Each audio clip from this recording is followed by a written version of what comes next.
Oke, selamat siang. Berjumpa lagi dengan saya dalam video panduan cara pengolahan data menggunakan program SPSS. Baik, pada kesempatan kali ini kita akan membahas cara melakukan uji korelasi person dengan SPSS. Yang perlu kita pahami terlebih dahulu tentang konsep dasar dalam analisis korelasi. Kita simak.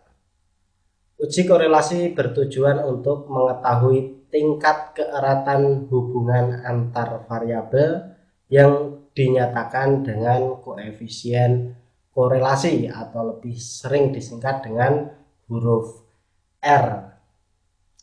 Sederhananya, uji korelasi dilakukan untuk mengetahui apakah variabel X berpengaruh terhadap variabel Y, sekaligus mengetahui tingkat hubungannya itu apakah termasuk kategori sedang, erat, atau kategori yang sangat sempurna tingkat hubungannya. Selanjutnya, jenis hubungan antar variabel X dan Y dapat bersifat positif dan negatif. Jadi sifat hubungan antara variabel X dan Y ada yang positif, artinya apa? Kalau positif itu semakin tinggi variabel X maka akan meningkatkan variabel Y. Sebaliknya ada juga yang bersifat negatif, artinya kalau negatif itu berarti semakin tinggi variabel X maka akan menurunkan variabel Y. Nah, seperti itu. Jadi itu adalah konsep awal yang perlu dipahami dengan baik sebelum melakukan analisis korelasi. Oke, kita masuk ke langkah-langkah pengolahan data dengan SPSS. Di sini saya mempunyai data penelitian yang sudah saya rekap di program Excel untuk mempermudah penginputan datanya nanti di SPSS. Yang pertama di sini saya mempunyai data motivasi sebagai variabel X dan data kinerja sebagai variabel Y. Dari data ini saya akan mencari tahu apakah motivasi itu berhubungan dengan kinerja seseorang atau kinerja karyawan. Di sini saya mempunyai sampel berjumlah 53 sampel. Oke, kita lanjutkan untuk proses pengolahannya. Saya buka untuk program SPSS-nya terlebih dahulu.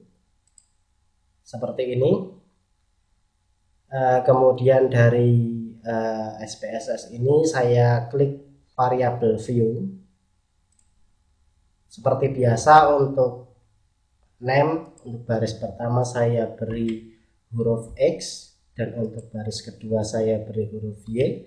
Sementara itu untuk bagian label, untuk X saya tuliskan motivasi. Kemudian untuk Y saya tuliskan kinerja. Seperti ini. Langkah selanjutnya saya klik data view. Di sini sudah muncul untuk huruf X dan Z. Selanjutnya kita akan mengcopy data yang ada di Excel tadi untuk dimasukkan ke program SPSS ini sesuai dengan variabel yang sudah ditulis ini. Makanya kita buka Excel dulu. Di sini programnya kita copy seperti ini, di blok dulu. Oke, kemudian saya klik kanan, copy, lalu saya buka program SPSS, saya paste di sini.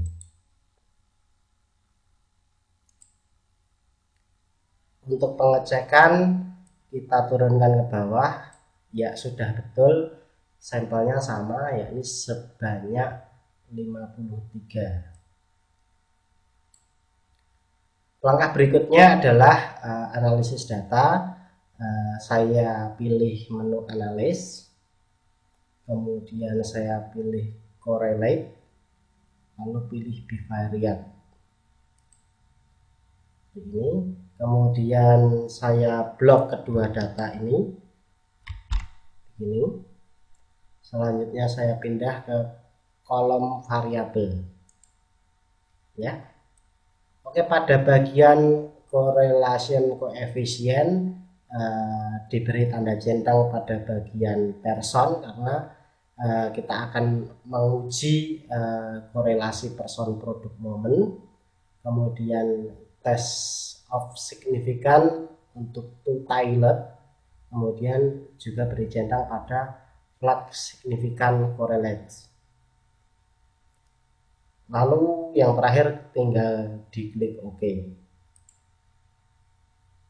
Nah, di sini muncul output untuk analisis korelasi, yang mana sebelum kita jelaskan, perlu kita pahami dulu tentang dasar pengambilan keputusan dalam uji korelasi, sehingga kita nanti bisa menyimpulkan apakah antara variabel motivasi dengan kinerja mempunyai hubungan yang signifikan. Kemudian nanti kita juga perlu ketahui tingkat hubungannya itu seperti apa. Di sini saya sudah mempersiapkan untuk dasar pengambilan keputusan. Kita simak dulu dasar pengambilan keputusan dalam uji korelasi, di mana jika nilai signifikansi lebih kecil dari 0,05 maka berkorelasi. Sebaliknya jika nilai signifikansi lebih besar dari 0,05 maka tidak berkorelasi. Dari hasil output ini diketahui bahwa nilai signifikansi untuk hubungan motivasi dengan kinerja adalah sebesar 0,000. Artinya karena nilainya ini lebih kecil dari 0,05 maka dapat dikatakan bahwa terdapat hubungan antara motivasi dengan kinerja. Kemudian pedoman derajat hubungan. Nah, kita lihat untuk nilai person correlation-nya itu sebesar 0,463. Kalau kita rujuk ke pedomannya berarti letaknya di sini. Nilai 0,41 sampai dengan 0,60. Berarti tingkat hubungan antara motivasi dengan kinerja itu termasuk kategori sedang, hubungan yang sedang. Kemudian kalau kita mau melihat arah hubungannya itu positif atau negatif, itu pedomannya adalah nilai pada person correlation ini. Ini kan nilainya positif 0,463. Artinya dapat disimpulkan bahwa motivasi berhubungan secara positif terhadap kinerja dengan derajat hubungan korelasi sedang. Begitu. Nah, lalu muncul pertanyaan, bagaimana jika nilai signifikansi tepat di angka 0,005? Kalau tepat pada angka 0,05, maka kita dapat menggunakan alternatif lain dalam menentukan apakah ada hubungan atau tidak, dengan cara membandingkan nilai person correlation dengan nilai R tabel.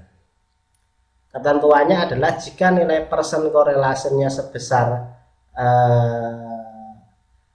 lebih besar dari R tabel, maka kesimpulannya adalah berhubungan. Sebaliknya jika nilai person correlation-nya itu lebih kecil dari R tabel, maka tidak berhubungan. Kita ketahui dulu nilai person correlation-nya sebesar 0,463. Lalu kita mencari nilai R tabel. Caranya adalah dengan melihat distribusi nilai R tabel untuk N sebanyak 53, karena ini menggunakan N atau sampel sebanyak 53. Saya buka dulu nilai R tabelnya di sini. Ini adalah distribusi nilai R tabel untuk signifikansi 5% dan 1%. Kita menggunakannya adalah yang 5%. Kemudian kita tarik ke sini.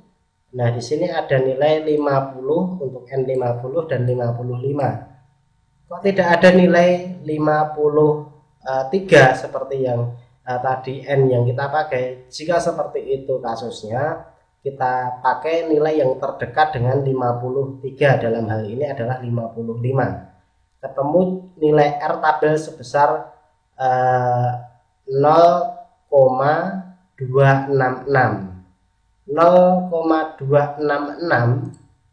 itu lebih kecil dari 0,463, atau dengan kata lain nilai Pearson correlation sebesar 0,463 itu lebih besar dari nilai R tabel sebesar 0,266.